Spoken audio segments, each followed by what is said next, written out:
Selamat sore Bu, perkenalkan nama saya Raleigh Harmorbo, saya dari Prodi D3 Teknologi Komputer. Di sini saya akan menjelaskan sedikit tentang 3 poin. Yang pertama itu algoritma tes. Algoritma tes ini merupakan kemampuan seorang mahasiswa manusia untuk berpikir tentang permasalahan yang menghasilkan suatu kebenaran.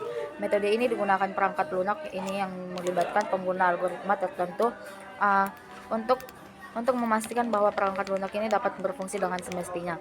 Tujuan dari algoritma ini yang pertama itu memastikan algoritma memenuhi persyaratan atau validasi kebenaran logika.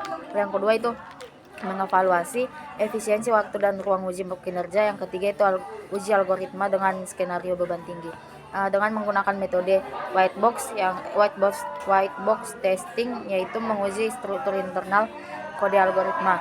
Yang kedua itu boundary value analysis, yaitu menguji pada batas input minimum dan memaksimum. Yang ketiga itu stress test, yang memastikan algoritma tetap stabil di bawah tekanan tinggi. Manfaatnya yang pertama itu untuk meningkatkan kualitas dari perangkat lunak. Yang kedua, memastikan perangkat lunak sesuai dengan kebutuhan dan bebas dari kesalahan. Yang ketiga itu mengurangi potensi masalah yang muncul setelah perangkat lunak dirilis. Yang kedua itu startup atau shutdown, yang yaitu serangkaian pengujian yang dilakukan untuk memastikan bahwa sistem atau perangkat lunak dapat memulai atau startup, yang bertujuan untuk memastikannya. Yang proses pengujian dari startup test, yang pertama itu menghidupkan sistem dan memantau waktu booting. Yang kedua itu memeriksa log sistem untuk kesalahan. Yang ketiga itu menguji semua fungsi utama. Yang kedua itu untuk shutdown test, yang dimana memastikan sistem dapat dan mencatat waktu shutdown. Yang kedua itu memastikan semua proses dihentikan dengan benar. Yang ketiga itu memeriksa log untuk kesalahan. Yang ketiga itu negative testing, yang dimana dilakukan untuk menguji ketahanan dari perangkat lunak terhadap kondisi atau input yang tidak valid, untuk memastikan aplikasi dapat memberikan respon yang diharapkan tanpa mengalami kegagalan.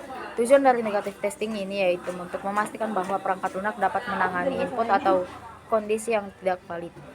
Keuntungan dari negative testing dalam meningkatkan keandalan dalam sistem. Yang pertama itu negative testing, yang dimana membantu mengidentifikasi dan menangani potensi kegagalan yang tidak terduga. Yang kedua itu mendeteksi bug tersembunyi, yang dimana pengujian ini memudahkan masalah yang mungkin tidak terdeteksi selama pengujian positif. Yang ketiga itu meningkatkan pengalaman pengguna, yang dimana itu memastikan aplikasi memberikan respon yang tepat. Jenis-jenis negatif testing, yang pertama itu testing dengan input kosong, yaitu menguji aplikasi dengan memberikan input kosong atau pada kolom atau form.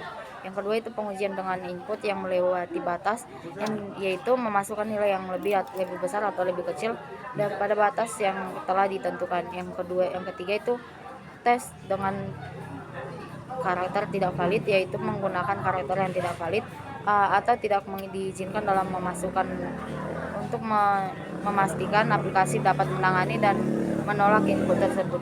Yang terakhir itu pengujian terhadap akses yang tidak salah, yaitu memeriksa bagaimana sistem merespon saat pengguna mencoba mengakses fitur atau data yang tidak sah, contohnya mengakses halaman login tanpa kredensial.